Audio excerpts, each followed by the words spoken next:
Desde 2019, a Toyota vem acelerando o futuro, produzindo no Brasil o primeiro híbrido flex do mundo.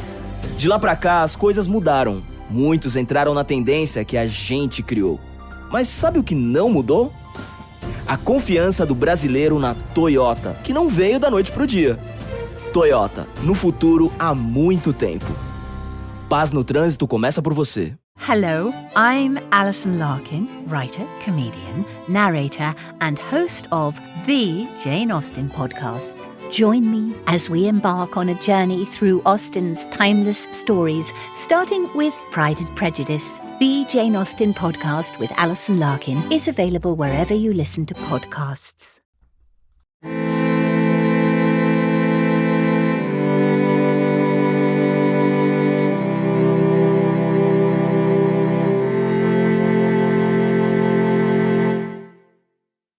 Hello, and welcome to Vulgar History, a feminist women's history comedy podcast.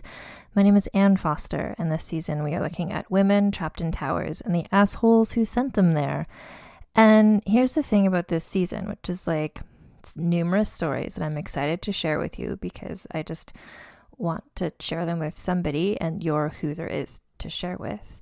But there's a lot of cool points. And last week, didn't I say specifically that just because someone's story might end in murder or tragedy, that doesn't retroactively mean their whole life is tragic? But here's the thing. When you read enough stories about women whose lives end with multi-year trapped in towers, helpless scenarios, it does get a little sad. So I'm going to try and focus on interesting and cool things, as well as the inevitable trapped in towers parts. And I don't know, let this be a cautionary lesson to me to try and not choose a theme that ends with every story ending in the same frustratingly tragic way. Anyway, blah, blah, blah. I also wanted to mention that you may not know this. I didn't know this when I first started studying history in my undergrad, is that social history is what this podcast is about, and that's what I'm almost exclusively interested in, and that's the history of people and their real lives and their lived experiences, rather than there's other people who study military history or the history of sea battles or whatever.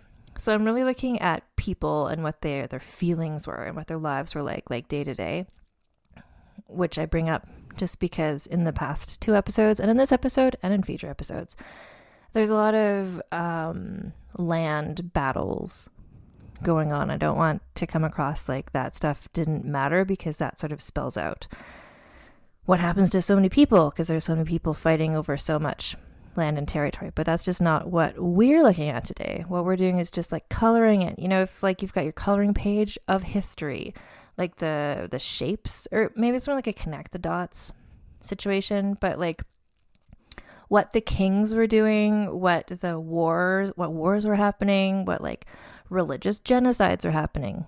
Those are kind of the main things that are shaping what happens today in the world that we've inherited from all these people who had all these wars back then. And what this podcast is doing, and the sort of social history that I like to study and write about, is what we're shading that in. Maybe bringing in pencil crayons, or you might call them colored pencils, to just bring it all a bit more to life, to sort of understand better, where it's not just names and dates, but it's people and what they were feeling. And I just wanted to bring that up because I'm going to be glossing over a lot of war stuff in this episode.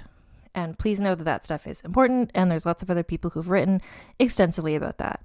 But I'm talking about a woman who has not been extensively written about, to the point that when you Google her, or at least when I did, maybe this is just the internet knowing who I am or whatever, but the first search result was my own essay I wrote, which is kind of startling, because more people need to write about this stuff. Who we're looking at today is Isabel of Portugal, the Queen of Castile and León. And so my sources for this were Wikipedia, also a piece on encyclopedia.com, an essay from the venerablevixens.wordpress.com, who is a blog who writes about cool women in history, And then also, like, apparently the one and only biography ever written of this woman, Isabel the Queen, Life and Times by Peggy K. Liss. And just to situate this all in a time and place, because, you know, we've been doing sort of England-based things for a while, but we're hopping across over into Portugal / Spain. But this is a sort of time period where it wasn't like one giant unified country that we would call Spain. It's like all little kingdoms. So it's that sort of time when what we would call France now was like all little kingdoms, and England kind of was too. Okay, so just to place this in like the overall family tree of like European royal people who are all married to each other and all have the same names. So we've got Isabel of Portugal, who we're looking at today. Her daughter, one of her daughters, was Isabella I of Castile, who we talked about in season 2. That was Isabel who married Ferdinand. She's one whose story was kind of like, wow, look at this woman who's like living this horrible situation, and then, oh wow, now she's queen, and then like, oh no, now she's doing genocide. That was her story in season 2. And so Isabel, we're talking about today, is the mother of her. Isabella, from Ferdinand and Isabella, is herself the mother of Catherine of Aragon, the first wife of Henry VIII. Catherine of Aragon being the mother of Queen Mary I. And then just backtracking, Isabella from Ferdinand and Isabella, her other daughter, one of her other daughters was Juana of Castile, aka Juana la Loca, the famous quote unquote mad queen. So the thing that all these women have in common, Isabel of Portugal, Isabel I of Castile, Catherine of Aragon, Mary I, Juana of Castile, is they were all seen at various times and to various levels as insane women. So it's like, is this a genetic thing? Like, is this like an inbreeding situation? Like, why are they all quote unquote mad? And it's like, no, it's just they were all in situations that would affect a lot of people psychologically. They also were very strong-willed. They were raised like, each of them had a mother who was very strong-willed, who raised them to be strong-willed, and the men around them were just like, whoa, what's this woman with an opinion? She must be crazy. So this is why I started looking at, like, backtracking back to who we're actually talking about, Isabel of Portugal, was because I was reading about Juana of Castile, and it said, like, did she inherit the madness, quote unquote, from her grandmother? And I'm like, oh, who's her grandmother? And then I started reading about Isabel, and I'm just like, oh my God, it's just like, it's all the same things we keep seeing, but it's in a different way. She's her own person. There's some very interesting stuff going on in this. So we're going back to 15th century Portugal, where Isabel was born in 1428 into the powerful Aviz family of Portugal. So her mother was named Isabella of Braganza. Everyone in this family just called Isabella. And her father, João, was the uncle of the Portuguese king. So her father is the uncle of the king. I can't quite tell you what that makes Isabel's relationship to him, but the Portuguese king is Afonso V. So whatever her specific relation to him was, it basically meant that as soon as she was born, it was like, she's one of those girls where it's like, who are we going to marry her to? We're going to make some great alliances. Like, here we go. So her family decided to marry her off to King Juan II of Castile. And this is where all of her problems began, because he was really awful. Because like every husband is in every podcast I do. So the thing about King Juan II of Castile, Isabel's betrothed, is it's a very Henry VI, Margaret of Anjou situation, where Juan was not a great king in that sort of like useless way, where like maybe he would have been great in some other career path, but he just did not have the disposition to be a very effective king in like warring medieval Europe. In a very similar to Henry VI, actually. Although Henry VI was more kind of like monk guy, like pacifist, Juan, I think, was just sort of like useless. So he was sort of an early adopter of the Renaissance prince idea of like the guy who just hangs out reading poetry, discussing philosophy, and like tapping his beard going, interesting point, like, which is a great way to be, but not when you're the king of Castile and everybody is invading everywhere because it's the late medieval period in Western Europe. So you might think, well, why didn't someone seize power from him if he was so useful? And the thing is that people did not seize power from him because, like Henry VI, he had a very powerful and influential and scary right-hand man. And in this case, Juan's right-hand man was named Alvaro de Luna, and he literally murdered everyone who got in the king's way. So it's kind of like Juan was like the face of being the king, but de Luna was sort of like actually the one doing everything. For instance, Juan's first wife was a woman named Maria of Aragon. They had 4 children together, but only one survived because of the regular rate of child death, etc. And the only child that survived was luckily for them, because it's, sons are important for inheriting reasons in this time and place, was a son named Prince Enrique. And the thing is that he was awful. He was bad in a more malevolent way. Juan was just kind of useless, but Enrique was just, we'll find out. So Enrique grew up and became a man and got married to a woman named Blanca II of Navarre. I know I'm just jumping around person to person, but bear in mind, eventually so Juan is going to become Isabel's husband. But prior to this, to him being engaged to this young child, he had a wife and 4 children. And his one surviving child from his first marriage to Blanca was a boy named Enrique. Enrique grew up, Juan is a lot older than Isabel. Enrique, Juan's son is a lot older than Isabel. It's a much younger bride situation. Enrique married Blanca. Years went by. They didn't have any children. Anyway, a lot of this really reminds me of a lot of the aspects of the Margaret of Anjou situation. But here, so Enrique was the heir to the throne of 15th century Castile. Having some sons was pretty non-negotiable for what he was supposed to do in his life. Everyone was just why aren't Enrique and Blanca having any kids? Where the bigger question was wait, have these two even consummated their marriage that they've been married in for numerous years? And the answer was that, much oh God, who was it, Catherine de Medici's husband, again, and potentially Henry VI, Enrique had an unusually shaped penis. I can't believe this is the 2nd episode. Will there be more? Where everything hinges on someone's unusually shaped penis. He couldn't impregnate a woman because of the shape of his penis, whatever that looked like.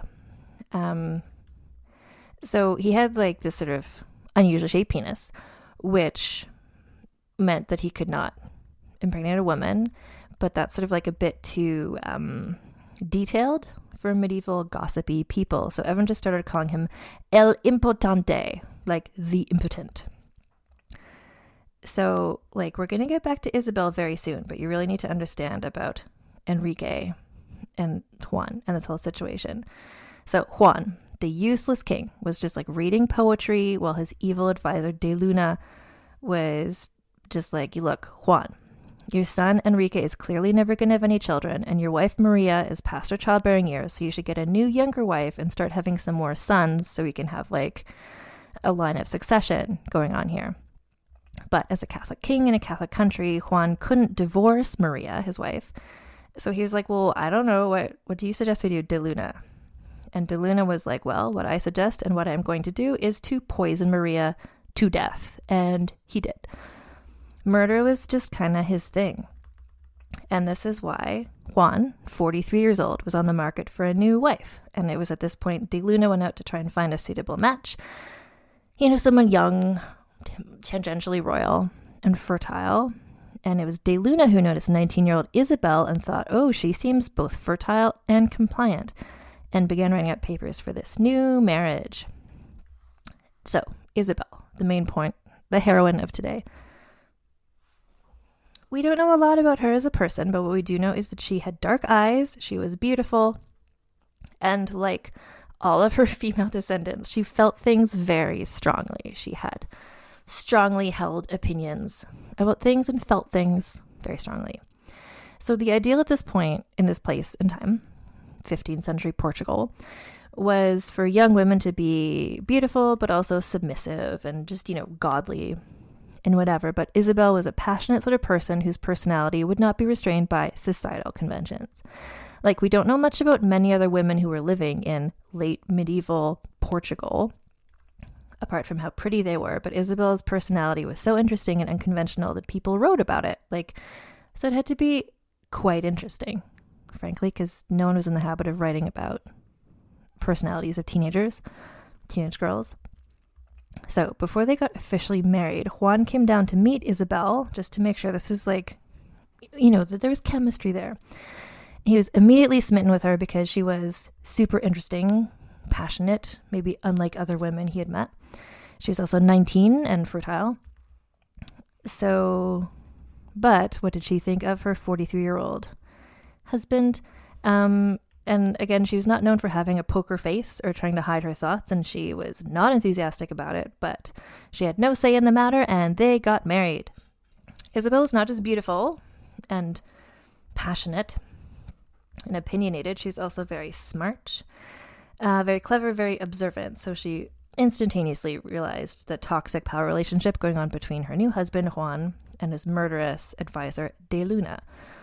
She was like, why does Juan, my husband, just lie around reciting poetry when he's the king and he should be doing king things? Like, why is De Luna in charge of literally everything, including how often and for how long the two of them have sex? Because, De Luna was so meddling and obsessed with power that he literally scheduled when Juan and Isabel could have sex. And then he otherwise just sort of lurked around murderously. So in sort of like a Jane Eyre / Crimson Peak / Rebecca sort of way. I feel like Isabel might have started to suspect that maybe her predecessor, Juan's first wife Maria, might not have died of natural causes. And then she started to suspect that De Luna might be trying to poison her as well, which is kind of his thing. So this is a situation where paranoia is and we've talked about other ones in this podcast, but it's is it paranoid when literally there's someone who actively is poisoning you? No, that's just being smart and having good instincts. So Isabel decided it was time to get rid of De Luna. Juan was like Henry VI.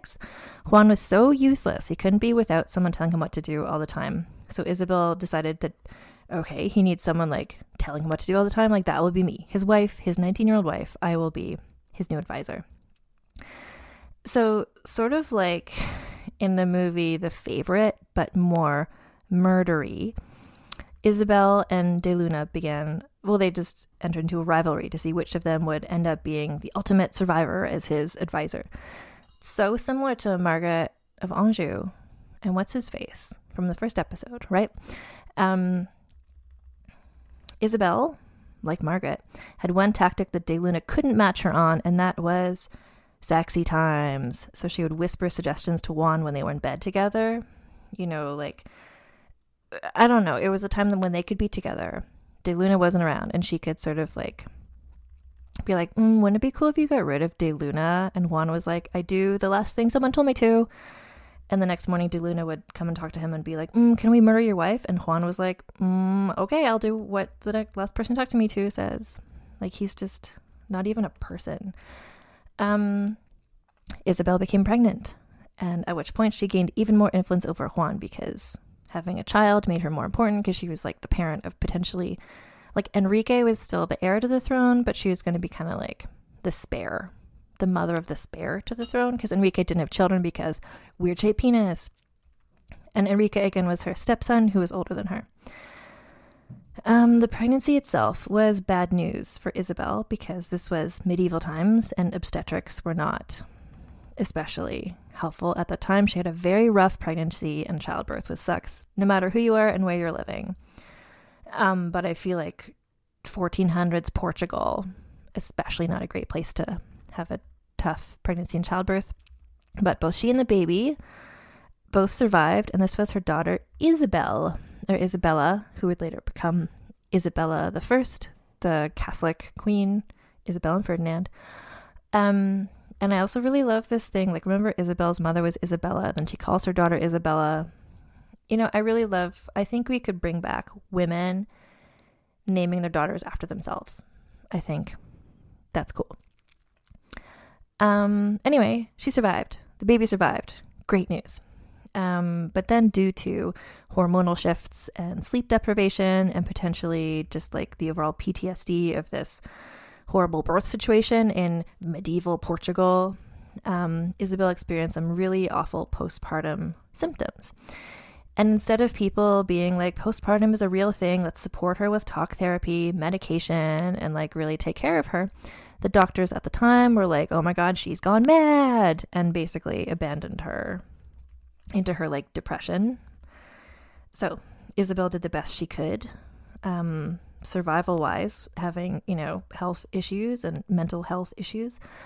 So she apparently alternated between sitting around being mostly borderline catatonic, and having screaming rage fits. Those are her two moods, and both of which are understandable given the situation she's in.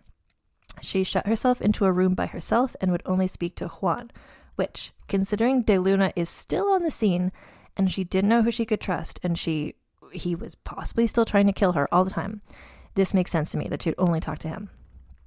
But also, a side effect of this, like she would only talk to Juan, and that made Juan even more devoted and loyal to her because he liked that he was the only person she talked to. So maybe this is partially a ploy to her, like amid her like postpartum issues, she was also able to like find a way to be more persuasive to him. So Juan finally came on board with Operation Get Rid of De Luna. So it's sort of like, so she's scheming even in the midst of like horrific medieval postpartum situation, which we'll remember when we're scoring her later on. But whilst all of this was going on, De Luna still creeping around trying to figure out a way to murder Isabel and or to regain his influence over the king. But Isabel, bedridden, postpartum, in a medieval castle, was 3 steps ahead of him, even still, and she brought in a third co-conspirator to help out her side because she could use the help. Her new helper was a man named Alonso Perez de Vivero. But then Alonso, so he was sort of like double dealing. He was like pretending to not be working with her, but he really was working with her. But then that was, De Luna found out that Alonso was helping Isabel, and so De Luna murdered Alonso by throwing him out of a window in front of witnesses. Hashtag defenestration. Isabel was like, oh, well, since you did that in front of witnesses, can we now arrest De Luna for murder so he won't be the king's advisor anymore? And next thing you know, De Luna was arrested for murder. So did Isabel use Alonso as a pawn to get De Luna arrested? Like, did she mastermind him throwing him out a window in front of witnesses? Or was that, she's like, either he'll help me, Alonso, or he'll be murdered, but both are good for me, Isabel. I don't know, but I like to give her some credit here. She was a scheming mastermind, even in the midst of ongoing mental health concerns. So De Luna was put on trial, and while the trial was like underway, Isabel was pregnant again, and she was spending her time trying to not die in childbirth for the second time. The trial ended with De Luna found guilty, and he was executed, which actually upset Juan a lot because they had this toxic codependent relationship. 5 months after De Luna's execution, Isabel gave birth to a son who she named Alfonso. But, and this is great, like, there's a son, like, hooray, this is the whole point of why he married her, etc.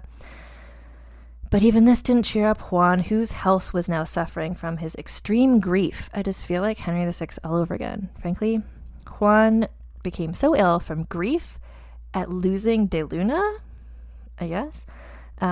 He was not eating well, and also just like, that leaves you susceptible, your immune system, overall germs of like living in medieval times with no one washing their hands. So his son Enrique, aka El Impotente, was called to royal court because he might need to take over as king because Juan was so sickly. So this is a great time to check up on like, well, what has Enrique, aka El Impotente, been up to throughout these last few soap opera telenovela years?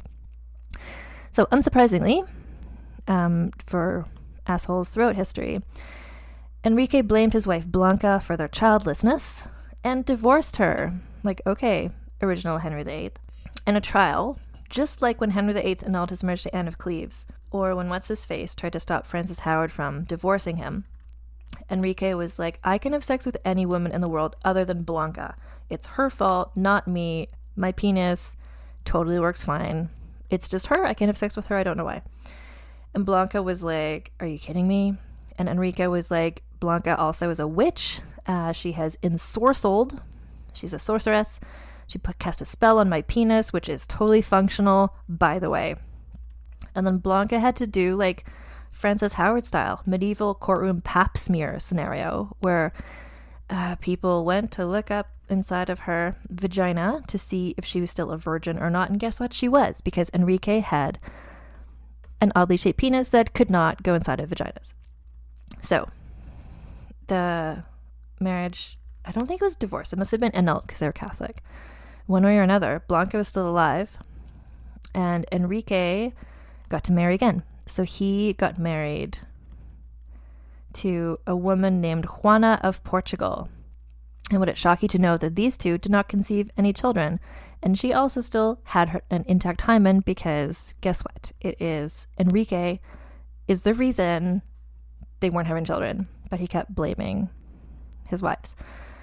So life just keeps going. Juan eventually died of grief, and also probably, you know, like tuberculosis or something oldie-timey, dysentery, whatever. And Enrique became the new king of Castile, because that's his son. Enrique wasn't much of a fan of his stepmother, who was younger than him, our heroine, Isabel. He also did not like Isabel's two children, Alfonso and Isabella, who are his half-siblings, but it's a thing where like he's an adult and half-siblings are toddlers. So Enrique sent Isabel and her two children off to live in the castle of Arevalo, which was spooky and, I put in my notes, Crimson Peak-like. He provided Isabel with much less money than she was accustomed to, like at all in her life. So, which meant that she, her two children, and her continuing postpartum mental health concerns, I'm thinking of like Britney Spears, who had the two children right in a row and also had all these mental health issues that were not being helped by her terrible family. So Isabel, two children, mental issues. She's living now this frugal lifestyle. No one was allowed to visit them. And would you be shocked to know that she continued to be depressed and got more depressed? Like, oh my God, quote unquote, madness, right? Meanwhile, Enrique and his new wife, Juana, guess what? Still don't have any kids. Guess why? Weird shaped penis. So the next king, like they didn't have an heir. He just like needed an heir. And so the heir was basically going to need to be Isabel's son, Alfonso, which Enrique did not like because he didn't like Alfonso, he didn't like Isabel, and he wanted to like father his own children, and he did not understand basic anatomy. But then suddenly, out of nowhere, after 7 years of marriage, his wife, Enrique's wife, Juana, was pregnant. She also, coincidentally, at around that same time, allegedly, had taken a lover named Beltran de la Cueva. Juana had a baby daughter who she named after herself, because that's just what you do in those days. In that place, her baby is called Juana. And everybody was like, okay, we all secretly, they're all just like, okay, we all kind of like are in agreement that Enrique is clearly not the father of this baby, right?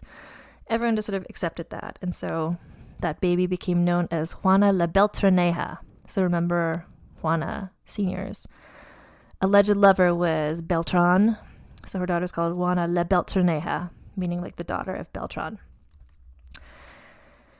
Like everyone just called her that. That was, I'm sure Enrique freaked out about that a lot. So now she was kind of the heir, but like, let's see what happens. So at around the same time, Isabel's children, Isabella and Alfonso, were finally freed from living with their mother at the castle of Arevalo, and they got to hang out at royal court with their half-brother, their much older half-brother, Enrique, aka El Impotente. This was great news for them because they were children, and it's great to see the sun and socialize and not be trapped in a spooky ghost castle with your mother who is in the midst of a years-long mental health crisis. This was bad news for Isabel because without her children, she lost what was left of her grip on reality. Allegedly, Isabel wound up not recognizing anyone, not even family members, and spent her days and nights wandering the empty castle corridors, screaming at ghosts. And I mean, at this point, can we all agree, like, who can blame her after what has happened to her? Apparently, one of the ghosts who she screamed at, was that of her old nemesis, De Luna. And if he was haunting her, even in death, just like, fuck that guy. Honestly, leave her alone. During this time period, also, her son Alfonso died suddenly at age 14 of oldie-time disease reasons, but there were rumors that maybe he was poisoned, which, given everyone who's around here, as much a possibility as anything else. So this means there was no male heirs, because we had Enrique's daughter, Juana la Beltroneja. We have Isabel's daughter, Isabella. There's just no boy heirs anywhere you look. And then we talked about this a bit in the Isabella episode. So when Isabel's daughter, Isabella, was a bit older, she pretended to be going to visit her mother at the castle of Arevalo, when in fact she was running off to get secretly married to Ferdinand. And you can listen to that in season 2. But I will note that when Isabella became an adult, she faces off against Enrique and various other people, and then she, with her husband Ferdinand, takes over and becomes the queen. And she also, in her adulthood, oversaw care of her mother, Isabel. So in 1496, word reached Isabella that her mother was on her deathbed, and Isabella returned to the castle of Arevalo for real to be with her mother in her final days. The final years, Isabel had forgotten her own identity, apparently, and just wandered around being sort of randomly aggressive. Shortly after this mother-daughter reunion, Isabel of Portugal passed away aged 68. She was interred at next to her husband Juan and her son Alfonso. I mean, I guess put her next to Juan because he was the king and stuff, but not a good husband to her. Her legacy this is where I started looking about her, is just she had such a strong, vivacious personality, and it was just undone by the world just beating it out of her, possibly literally, but absolutely metaphorically. But then this sort of super strong, opinionated, powerful, smart woman thing, you see those traits in her daughter Isabella, who became one of the most consequential monarchs in European history. Catherine of Aragon, her granddaughter, who never backed down even after Henry VIII tried to dump her. Juana of Castile, who also was surrounded by horrible people who said she was mad and was also a very spirited person. And then her great-granddaughter, Mary I, was the first woman named officially Queen of England, and she also was seen as being sort of quote-unquote hysterical and maybe a little bit mad. So it all just kind of, I don't know, these family traits just sort of repeating themselves. So I guess this is a bit of a shorter episode than other ones because there's just not that much known about her. There's one biography ever written about her. I think she had a really interesting life. I think this would make a fabulous movie. And it's also got so many echoes of the other stories we were looking at for sure. So we're going to give her score, Isabel of Portugal. Scandaliciousness. This season, it's interesting so far because we're looking at women who were sent to towers and or castles, hidden away, but none of them really, so far, have done scandalicious things, really. I mean, we've talked in other episodes and other seasons about women who were sent to jail who were very scandalicious, like Frances Howard, but we've already talked about them. They're not in this season.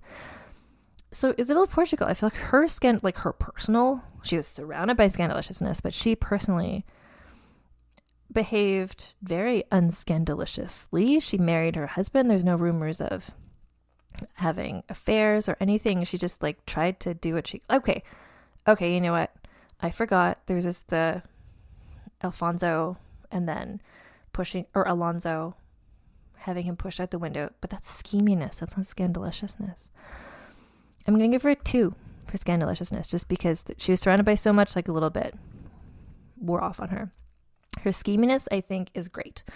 Her scheminess score is high because she did a number of things, like all of the trying to get, like every day she'd have to like get the king, her husband, to do what she said instead of what De Luna was saying, and then she'd have to do that constantly, and then also like having to go head to head against De Luna, and then she won, even though she was in the midst of like serious medieval postpartum situations. Like 10 for scheminess for her.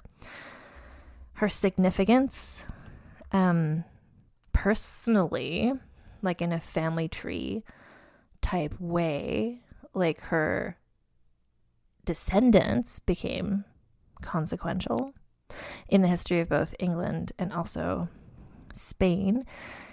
She herself, though, like she didn't have a chance to really do anything of significance other than scheme and get rid of De Luna, which was good for the world. But then Enrique got rid of her. I think just a 5 for significance. She gets a goddamn 10 for the sexism bonus because she was treated horrifically by like every man around her. But then she had the scheminess to sort of like keep fighting against it until one day just, you know, she couldn't fight anymore, and then she just wandered the castle screaming at ghosts. And like I have days like that, like totally not to disrespect people with mental health issues, but I just want to put into perspective the fact that she's seen as this quote unquote mad queen who just like, oh my god, she just went crazy, where it's like, no, like here's a series of things that happened to her, and like of course like not having anyone you could trust, like being at that heightened level of paranoia, like being maybe poisoned for years, and then having like traumatic birth experiences, and then being shut up in a castle and you can't visit anyone. It's like, yeah, I think a lot of people would end up screaming at ghosts having gone through all of that. So that gives her a total score of 27, which I think is very on par with the season so far. Margaret Pole also had a 27. Margaret of Anjou had a 26. And that's Isabel of Portugal. I think a lesser known woman who more people should know about, and so now all of you know about her. And so just as a history resource to mention today, this has nothing to do with Isabel specifically, but just history in general. I feel like if you're listening to this podcast, you, like me, are just interested in history in general. And I've mentioned before Instagram accounts and also books, so I follow, you probably do too, if you look at my Instagram account, which is Vulgar History on Instagram, that's where I follow like all history and podcasts and those sorts of things. And I love, on my regular Instagram I do too, just to a lesser extent. Anyway, I like to follow accounts that show pictures of people in oldie times, especially people who, like, this gets to the social history as well. So not just portraits of kings and queens, but like street photography of just sort of like people who were living somewhere. And what I really try to intentionally seek out are BIPOC people, not white people, in historical context, because for so long in movies and TV shows and just sort of like the representation that we see so much about what history looked like is all white people. And I find it just helps expand your understanding of history. And there's always been people of all different colors. And so there's an account that I follow that's called Emmeline and Them. It's curated by Kim_Burley. And so she describes it as, because seeing is believing and we've always been us. So circa 19th and early 20th century.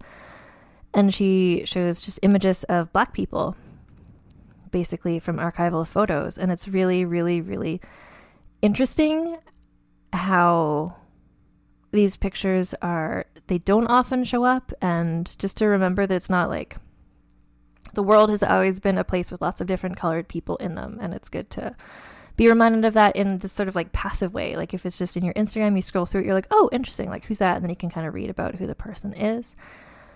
I'm just looking to have a website as well, emmelineandthem.com.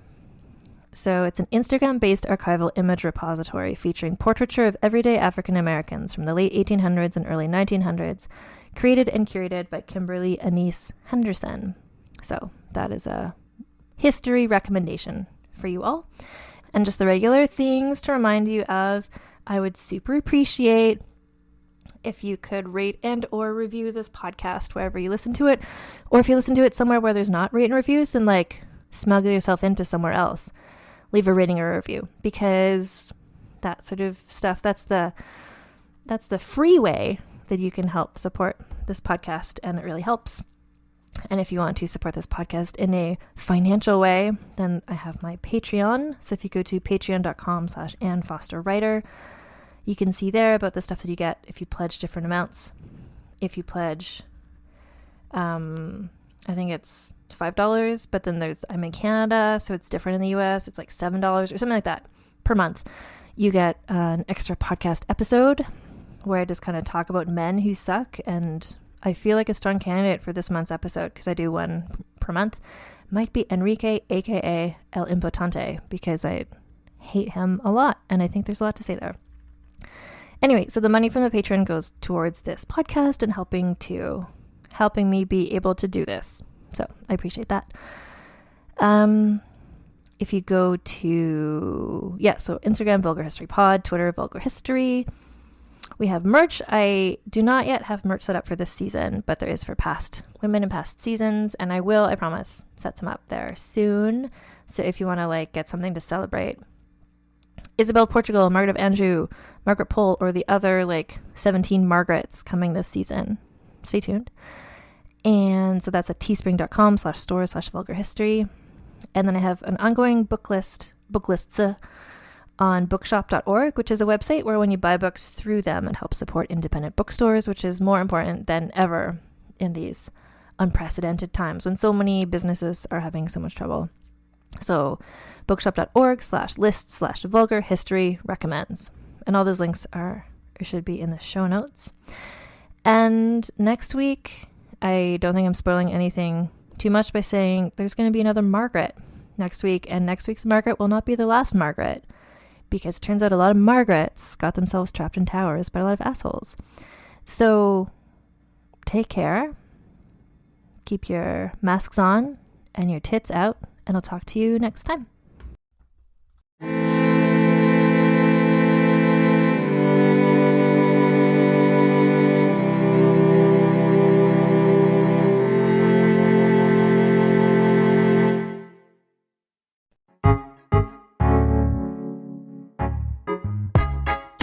I'm Laura Cathcart-Robbins, and I'm the host and creator of Only One in the Room podcast.